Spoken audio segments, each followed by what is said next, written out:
This is Dan Dix here, reporting for Press for Truth, coming at you once again from beautiful Acapulco, Mexico.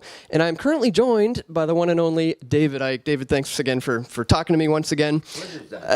Especially in 2019, in this current climate of technologies just advancing at a rapid pace, especially to the point of this global 5G network, which is what I want to talk about today. So I want to get into a little bit of the privacy issue, the health aspects of that. But before we get into that, maybe we can start off with just what is 5G, or perhaps we should start with how is it different from what we currently have, 3G and 4G?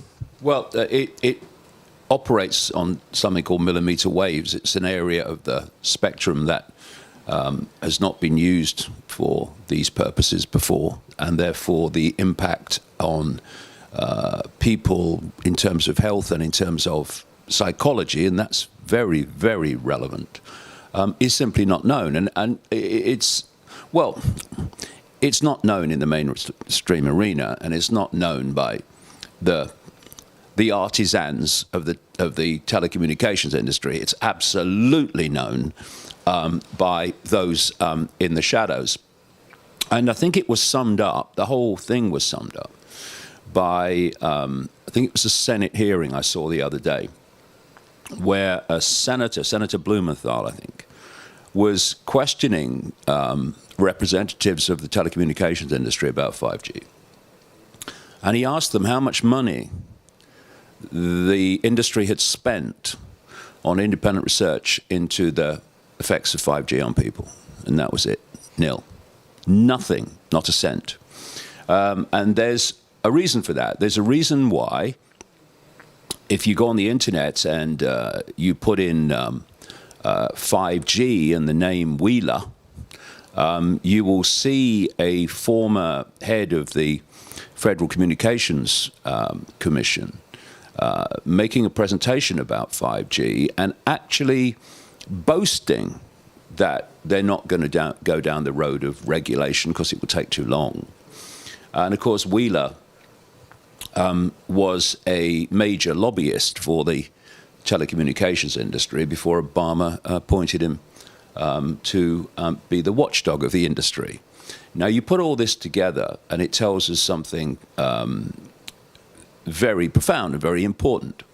And it relates to the way all debate is shut down these days, when the debate is something that those in authority can't win.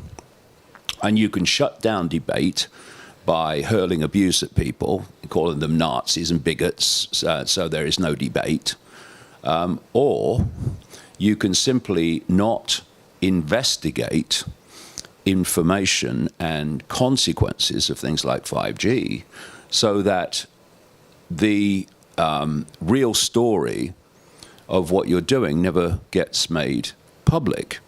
You know, if you did independent testing on 5G, then their chances of getting it through and rolled out, as it's starting to be now, would be massively damaged, because people would say, it does what? So to stop that happening, you simply don't do the research. Thus, you don't come up with the information that would destroy your plan. And this 5G is so important to this control system, this technological control system that's being built all around us, because they need that level of power and that level of frequency, if you like, to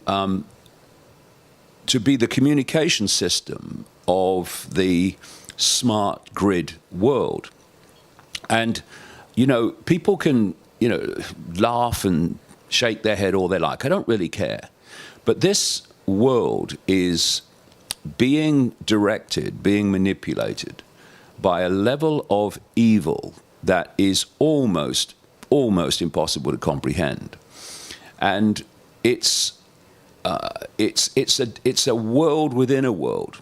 There's the world that we live in and we perceive, and then there's another world which is actually manipulating this one. And this other world while people go about their business is in the process of putting tens of thousands of satellites up. 20,000 is a figure that's often mentioned, to beam 5G back at every inch of the Earth. They're in the process of rolling out tiny boxes to go on lamp standards and posts all the way down people's streets to pound out this 5G because it doesn't travel well, so it has to be broadcast by multiple boxes close to the toaster houses rather than in a big big transmitter that we have now, these big masts. And all this is unfolding while people go about their business, go about their lives, and watch the sport and watch the game show. And step by step, day by day, this technological prison is being constructed.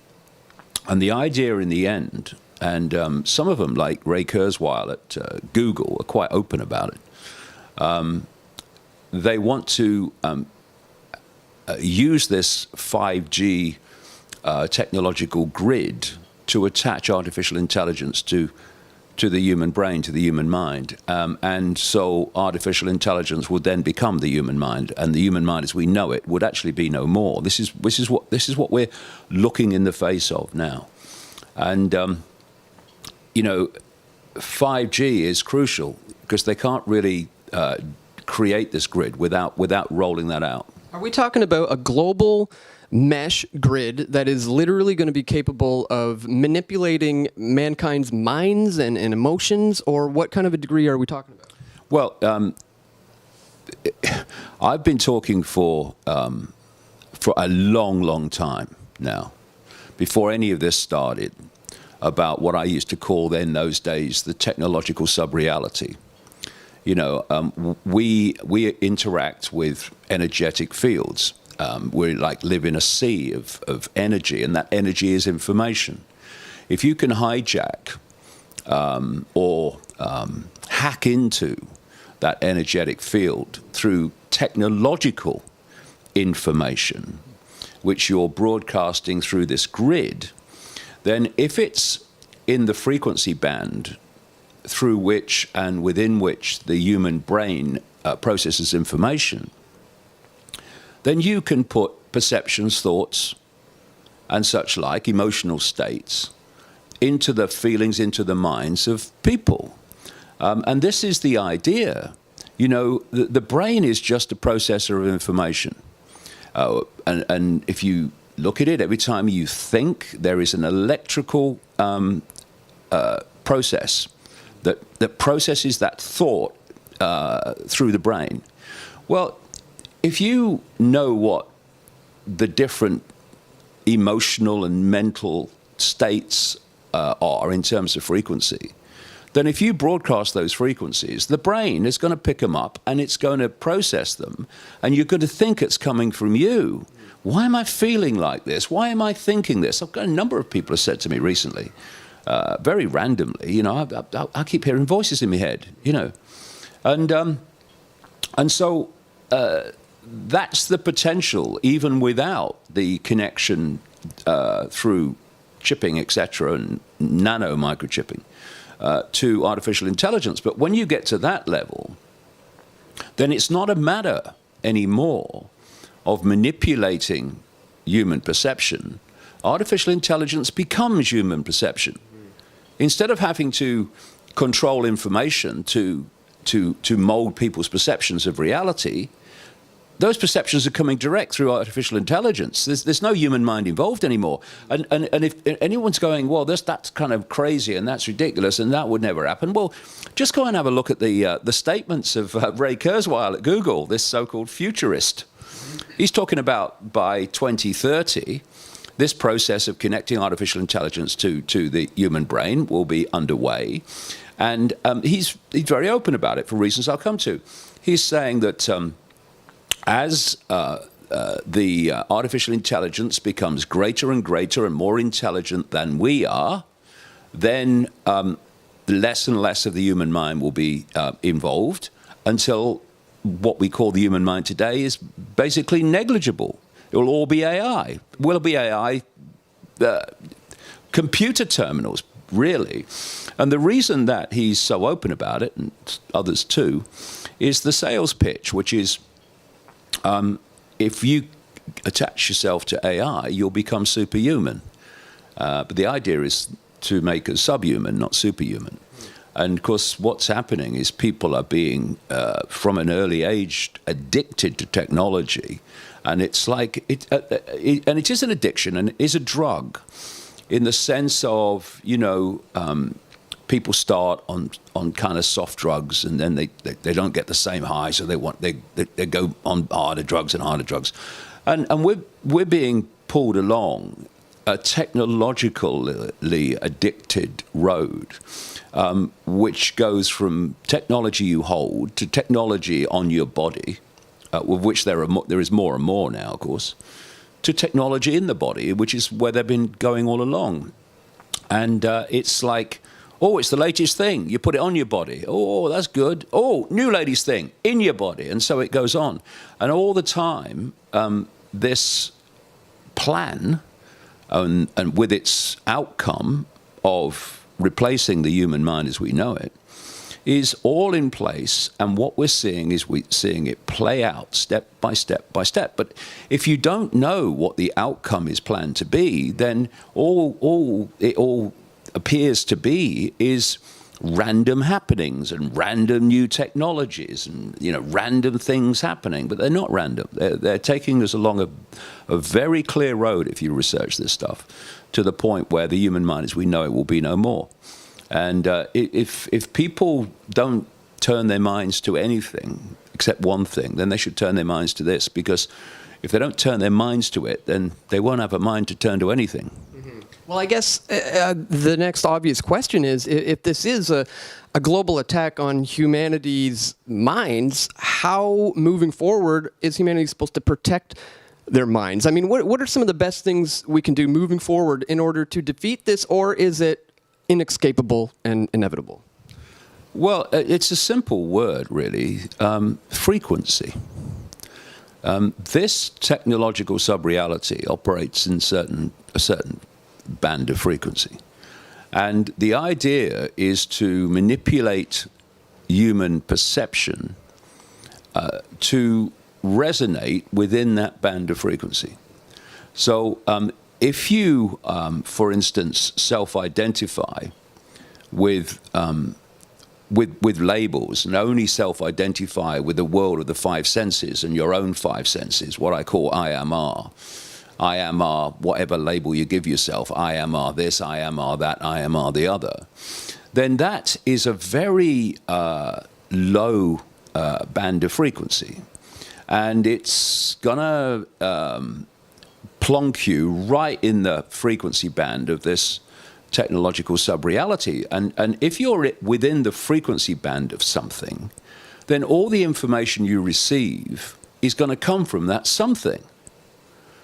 But if we can reevaluate our self-identity and stop identifying with the labels and realize that they're just names for experiences, the true I is consciousness. The true I is the awareness that's having those experiences. And that awareness is what I call that point of attention, can be the size of a pea, in other words, a very narrow, low band of frequency within the program, within the sub-reality, or you can self-identify with being a point of attention within an infinite state of awareness.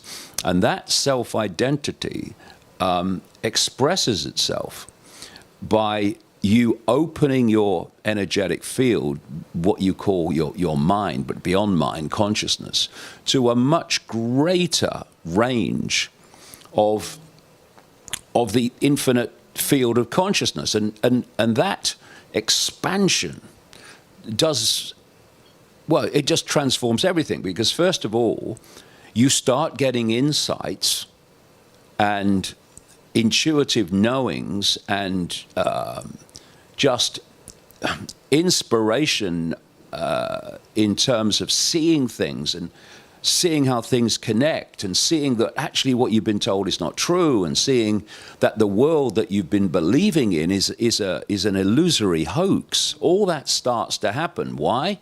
Because you're no longer only getting your information from the band of the program. You are beyond it. So now you're picking up things from way out that actually are giving you an insight, giving you another point of observation of the world you're living in. And from that perspective, it looks nothing like the one that people believe in. The other thing that happens is that when you reevaluate self-identity and you move from I am our label to I am all that is, has been, ever can be, having an experience, the frequency that you start to resonate on starts to expand. It gets higher and higher and higher the more you open up. It gets faster and you start to move in terms of frequency beyond the influence of the technological sub-reality, the technological grid, the smart grid. You move beyond it. So instead of being in the grid and of the grid, you're within it, if you like, physically, but in terms of your perceptions, you're beyond it. So it loses its impact upon you. Not only that, the body is a energetic, I would say, holographic expression of consciousness. And therefore, your state of perception, your state of self-identity, it fundamentally impacts upon the body. So in terms of the physical effect, for instance, of 5G, it's not going to be as powerful, its impact upon you, if you are in an expanded state of consciousness, because your body will not react to it in the same way as if you're on a low band of frequency, really within its area of operation. I'll give you an example. I got rheumatoid arthritis when I was 15. And I was told when my football career ended at 21, after years of pain with this arthritis, that I could end up in a wheelchair when I was in my 30s. And I told the doctor it's not going to happen. And it didn't. But it progressed. But I functioned and all that. And then when I started to get into understanding that the body is an expression of the mind, and got beyond the intellectual concept of it into, hey, the body's an expression of the mind. Therefore, I can impact upon my body with my mind, with my consciousness. And I started using my mind to influence my body. And I'm now coming on 67, when by any, kind of prognosis, I should be, basically crippled and bent over. And the arthritis affects me less now than it did 20, 30, 40 years ago. So our state of mind, our state of consciousness, our state of perception dictates everything, in the same way that you can take a placebo pill believing it's a real pill and believing that it's going to have a certain effect, and it has an effect even though it's just a sugar pill or something. That's the power of the mind to impact upon the body. I mean, I've seen studies where people have taken gone to psychoactive drug trials, and they've been given the sugar pill or the placebo, and they've gone out on a trip. I mean, the power of the mind. And what this system wants us to do is believe that we are powerless, random individuals, and the labels are who we are. That's what defines us. Because if you self-identify with labels, what are you doing? You're self-identifying with the 5 sense world of reality. And the 5 sense world of reality is just feeding you a sense of limitation, of I can't. If you think that you have to change the world physically, then basically this would be all over. We're not going to do it. But we don't have to do it. The world is a projection of human perception. And it impacts upon the world in terms of frequency and the way we interact with it. It impacts upon the experiences that we manifest or don't manifest. Little me perception is going to give you a little me life. Infinite me perception is going to give you a very different and more expansive life. They don't want us to know this cause and effect between perception and experience, between perception and what affects us and what doesn't affect us.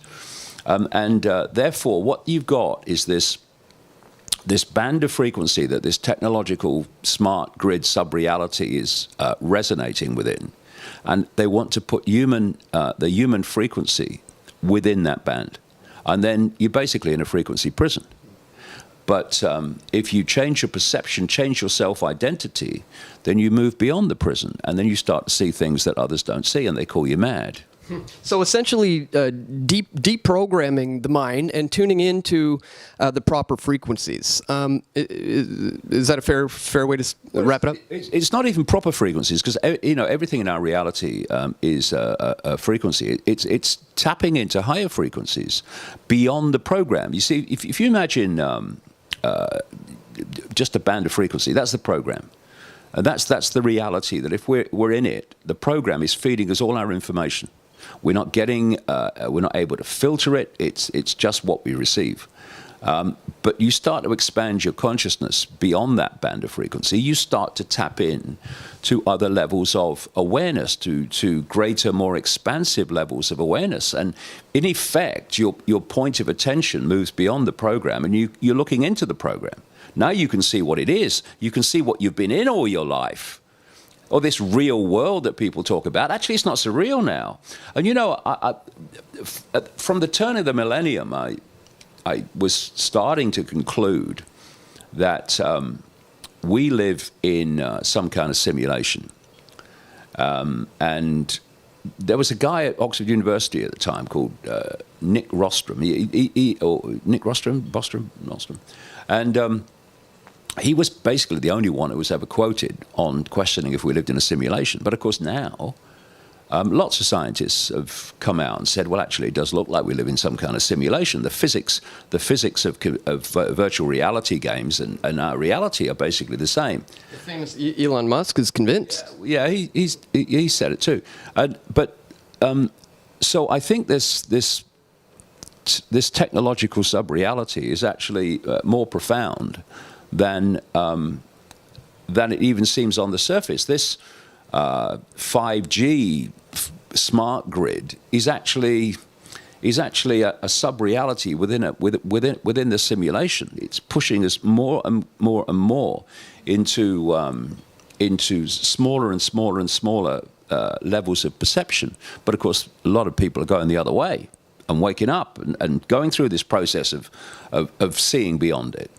But I do think there is a simulation, which is basically, it's an information source which we decode into a reality we think is real. In the same way, if you look at virtual reality games where they put the gloves on and the headset on and the audio on, what's happening is the computer game is feeding information to the senses and hacking in to our decoding process, our information processing system. And so suddenly this world disappears and another one appears called the computer game. And you watch people when they're playing these computer games, you know, with a headset on and stuff, and they're all reacting as if the whole thing's bloody real. Because to them it is, because the brain doesn't know if it's real or not, in the sense that it's just processing information. So if you take that that basic analogy, what I'm saying this simulation is an information source, which is overriding what would normally be our reality, and it's giving us a fake one, just like happens when you play a virtual or get involved in a virtual reality game. And again, if you're playing the virtual reality game and all your senses are processing that information, then if you haven't got a radar beyond it, then that game is complete, and the information that's presenting to you is completely controlling your sense of reality. Mm-hmm. You don't know anything else. You only know the game. And you've got no filter. You've got no way of putting into perspective what it is you're actually experiencing. But because, you're playing a game and you know there's an out there, then you know you're playing a game. And although it may be real in the experience, you know you can take the headset off and it's just a game. What's happened with this world is it's become so all-encompassing, so all-enveloping in terms of people's sense of reality and perception, that humanity, although it's changing, has lost the understanding that there are other worlds beyond this one. And thus they become mesmerized by this one and easily manipulated and controlled by this one. And this is why they have to keep people asleep. This is why it's been well understood for a long time, the fact that this world is not solid, this world is an illusion, that the quantum physics has shown this very clearly for a long time. But you don't see that brought into the public arena. You don't see many newspaper articles about it. You don't see many television programs about it, because they need us to continue, despite the evidence, continue to believe in this world of solidity, in this world of limitation, because that puts us in a position where we can be easily manipulated and led. Once you realize what this world is, just an illusory bloody hoax, just another version of a virtual reality game, then you can start to have the understanding of not only what the world you're living in, but the power you have to influence it, the power you have to change it. Like I changed my body by impacting upon it with my mind. That's their worst nightmare. And what this 5G grid is, and this plan to connect the human mind to artificial intelligence is all about, is to override any possibility of awakening beyond the program. Because once you have basically deleted the human mind as we know it and replaced it with artificial intelligence, well, if you're controlling that artificial intelligence, you're not going to feed concepts to people as their perceptions that involve expansion out there, are you? They're going to be in the program and of the program for the duration, and that's basically what where we're going. We're going to we're being taken to a position where the ability to expand consciousness beyond this fake reality is deleted, because we're no longer using consciousness as we come to know it. Our minds become artificial intelligence, which feeds us whatever controllers of artificial intelligence want us to perceive and believe. Computer terminals feed the computer what you want on the screen, and that will be the end game. That is the end game. And the point is, this is not an end game sometime over the rainbow. We've now reached the point where we're looking at it in the face. All right, so I guess in closing, the question now is, to kind of sum this up, what sort of words of advice might you have for those people out there who have been red-pilled to this, and they realize there is an issue, and they want to help try to counter the global 5G? Well, first of all, there's a few people at the core that are rolling this out. And there's 7.5 billion plus who eventually are going to be affected by it. In the world of the five senses, we have to kick up a bloody fuss about it. And we have to alert as many people as possible to it, because you'll note, despite the fact that there's been no independent testing, despite the fact independent scientists have come out and saying this is a biological experiment on humanity, how many stories do you see in the media about the dangers of 5G? You don't, because we're not meant to know about it. So on a practical level, people need to, get informed about it, and then absolutely smack it out everywhere. Because ignorance is what got us into this mess, not just 5G. Ignorance got us in this mess. If we're ignorant of something, then we can be taken down the road to something nightmarish without realizing that's where the road's leading. Well, I tell you, it is. So people need to, stop just, complaining about it, and get on with letting as many people as possible know. I mean, you let 10 people know, and they let 10 people know. They let 10 people know. In a very short time, vast numbers of people have had access to that information. And when people say, what can I do? Well, you can do as much as you choose to do. And this is urgent now. This is not, sometime over the rainbow. This is happening now.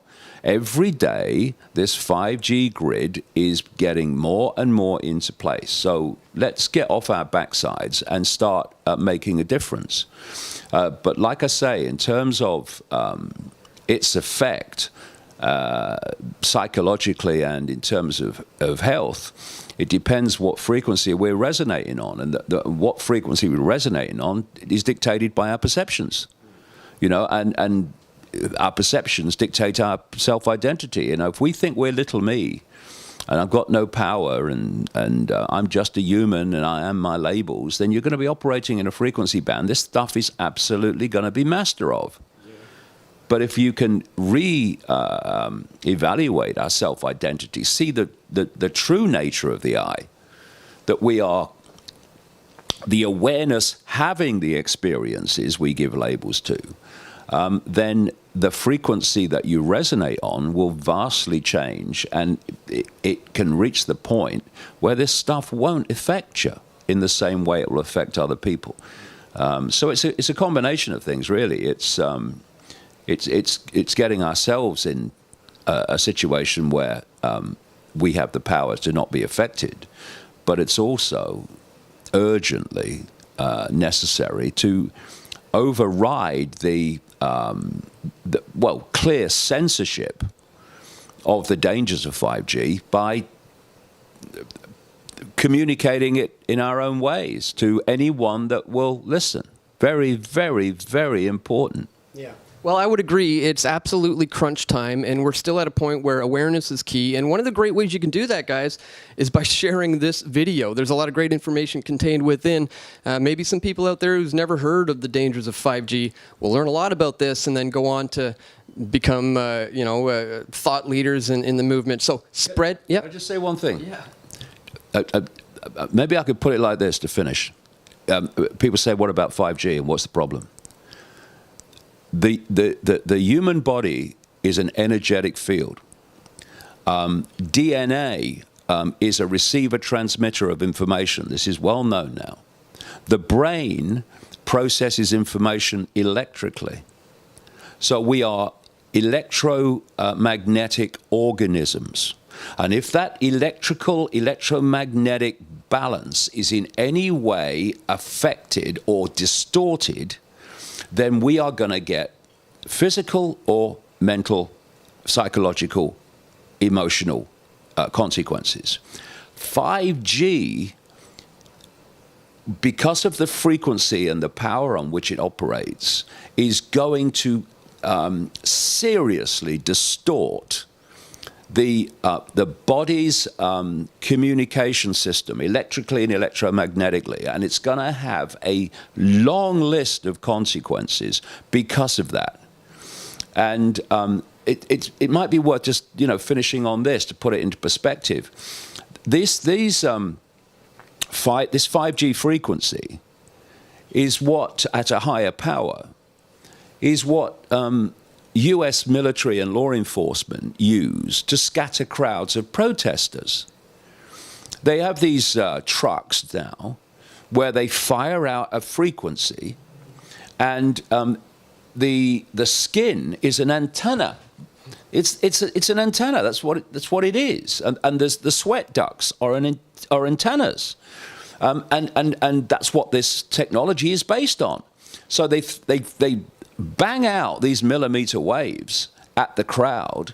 The skin and the sweat ducts decode them and give the people the feeling that their skin is on fire. And then they run. Of course they run.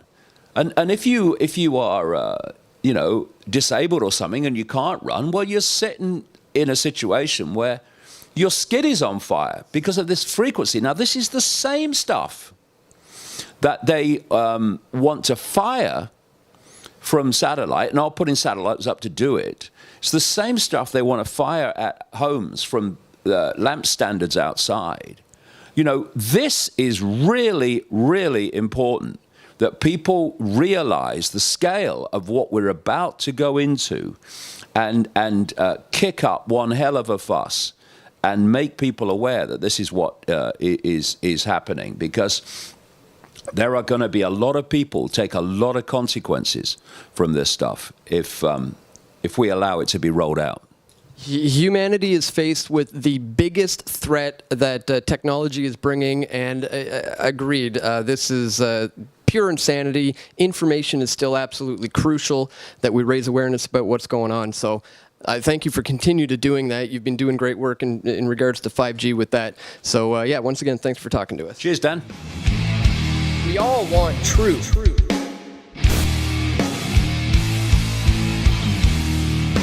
The truth will set you free.